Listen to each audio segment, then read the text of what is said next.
Yeah, let's welcome in Joe Smith from the Stretford Paddock. Really appreciate you coming on, Joe. Every United fan that we've got on and I've spoken to, I've asked exactly the same question. I'm going to ask you, do you want Mason Mount? Do you need Mason Mount? I think I want him. Need would mean that he's the only person that can do the job, and I think I wouldn't go that far. But I think he can do the job. I think he's a very good player and someone that, on his day, is someone that definitely improves Manchester United, and we've seen that he's good enough to be in a team that wins big trophies. And I think actually we're coming at this at a time where his stock is slightly lower than it's been maybe at any point in his career.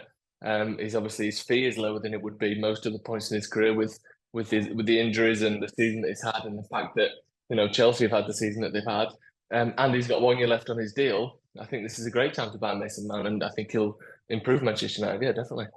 Rory has said, and I'm not putting you under the bus here, Rory, but Rory said he's an immediate upgrade on Christian Eriksen. Yay or nay?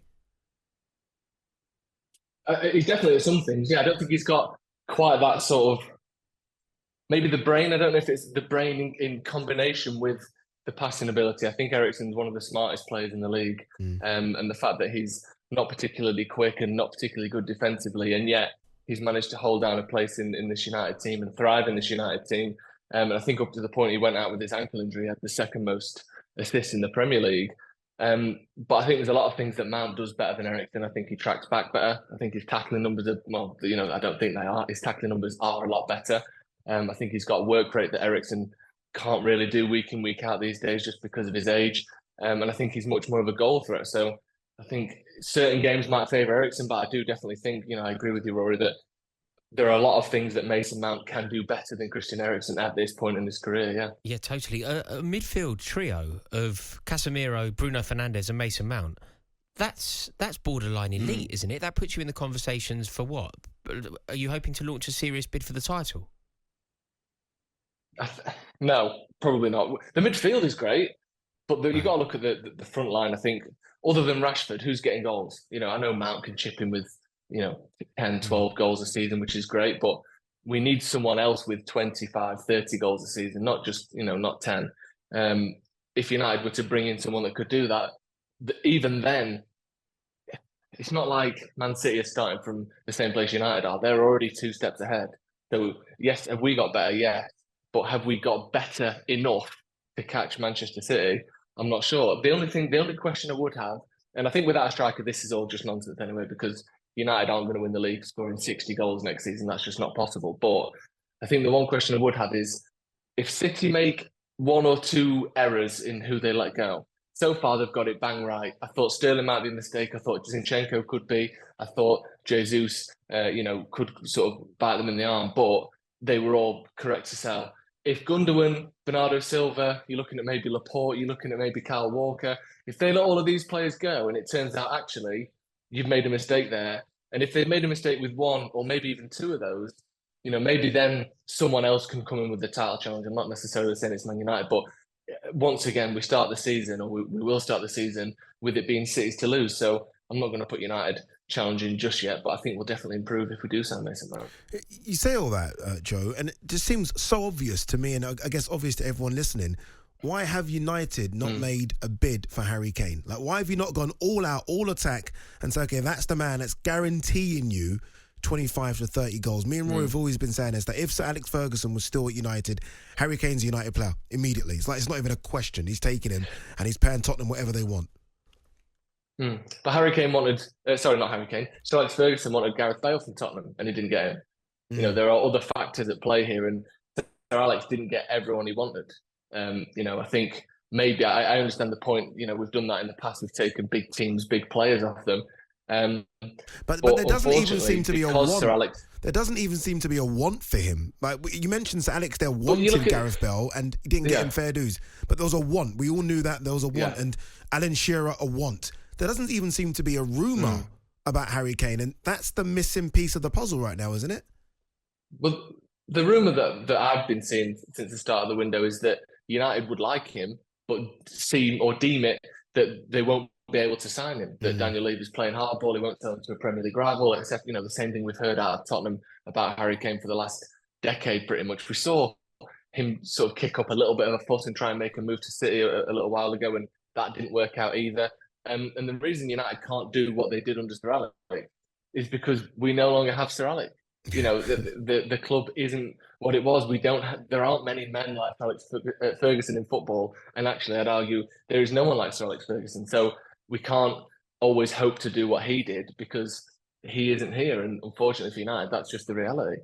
Joe, where do you sit on the David De Gea debate? Are you pro De Gea? Do you think there's a world in which he can be your number one going into the new season and your aspirations be realised, or do you think you need a new keeper immediately? I definitely think there's a world where he can be number one, and I think we might well see it. I don't think it should be the world of Manchester United. I think it's sad, isn't it? Because, you know, and everyone who's been a follower of any football club for any amount of time, you get to the point where the players that when you grew up were some of the best in the world are not only no longer are they some of the best in the world, but they're actually no longer good enough to even play for your club anymore. We've all seen that. And I think that's the stage we're at with David De Gea. Is 2014 to 2017, for me, he was the best keeper in the world. You know, you could argue Neuer or, you know, a couple of others, but I think watching him week in, week out, I've never seen anyone better in terms of his shot stopping. But that's not the David De Gea we see anymore. He's one that makes mistakes. He's one that doesn't match the intentions of Erik ten Hag in terms of his ball playing ability. And there are keepers who are elite without great ball playing ability. I think Thibaut Courtois, I wouldn't say he's the best with his feet, but he commands his box. The entire 18-yard box is his. And unfortunately with De Gea, you don't get the passing ability, unfortunately. You don't get the box commanding ability and his shot stopping, which was once, honestly, the best I've ever seen. Yeah. Like, not just as a United keeper, the best I've seen from any keeper. Even that, if you look at the numbers, isn't what it was. So, unfortunately, as much as it pains me to say, I think it is time to move on from David De Gea. In terms of all those attributes that he doesn't have that you want a goalkeeper to have, do you think Andre Onana ticks all those boxes? He's certainly exciting, isn't he? If nothing else, he's certainly an exciting player. You watch him and you think it's not obviously the same type of player at all, but I remember watching Fabian Barthez for Man United when he first signed about 20 or so years ago, and you think, whatever happens, you are fun to watch. And sometimes it's good and sometimes it's bad. And maybe Barthez in the modern game would get more credit, coming to the Premier League now with his willingness to play with his feet. But from what I've seen of Onana over the last few years, and the few games I saw of him at Ajax and bits I've seen of him at Inter Milan, obviously the Champions League final, he is someone that is very exciting. And that game in the Champions League final, which seems to be the sort of single catalyst that's just thrown him into the spotlight across Europe, was absolutely exceptional with the ball at his feet. But he's going to make a mistake here and there. He's going to get caught out and will concede a silly goal, and the newspapers will, fly into action should United have got rid of De Gea. All of that will happen. But he seems much more aligned with the modern style of football. Give him the ball and he is part of the team. He can help build up, and I think United need to play like that. Joe, talking about fun players, Alejandro Garnacho. He's exactly the kind of player that I love to watch. So direct, so up for it, so pacey. He seems to have that passion. I think the way that he played in the FA Cup final when he came on was actually a testament to how good he is, but also how poor Jadon Sancho's performance was. There's talk about him now getting the number 7 shirt, which is obviously about as iconic as a footballing shirt as there is in the world, I believe. Yeah. Do you think he's capable of inheriting such a famed and esteemed shirt? Capable is a good word, because I think he is capable. But part of me just thinks, can we not just let someone exist and grow without immediately, piling the pressure on him? Like, he's a very good, Joe, very exciting How player. Rational are you being? That's not what we do here. What are you doing? Sorry about it.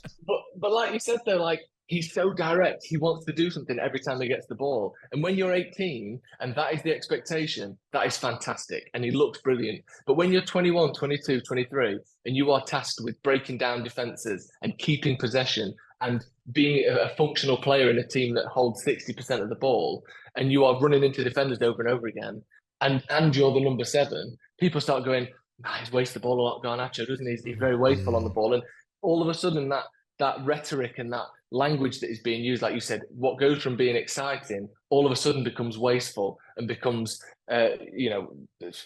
almost naive is a word that gets thrown around a lot.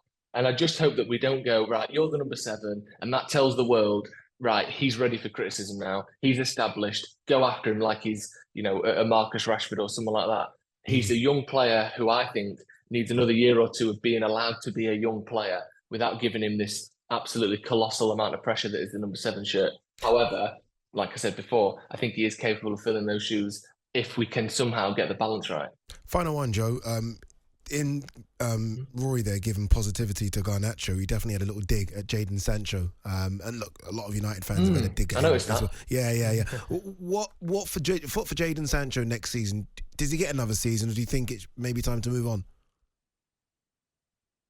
I think he gets another season. I think United have got too many players that are in more need of being moved on than Jadon Sancho is. It's a difficult one, Sancho, isn't it? Because whenever you watch him, it's easy to think he don't do anything, and I feel that myself. You watch him and you go, he's just gone back and passed it to the fullback. He's just passed it back to Luke Shaw, and he does do that a lot. And sometimes you think, just go for it. Like almost he's like the opposite of Garnacho. They're the sort of yin yang of each other's play style, and you think, just go for it. But then you watch someone like Jack Grealish, who has had so much praise this season, and when you watch him, you go, go on, just go for it. He cuts back a lot. He gives it back to the fullback. He cuts inside. He runs inside. He tries to get fouled. And you look at his numbers and you think, what? 8 goals, 6 assists for a player that's supposedly had a brilliant season.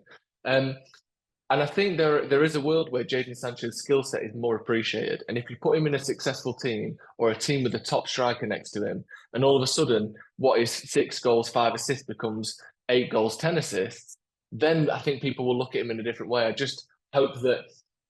The only thing I'm not sure of, should I say, is that Ten Hag's system will allow that. I think he likes win the ball back high, attack quickly, try and score within a few seconds of winning the ball back.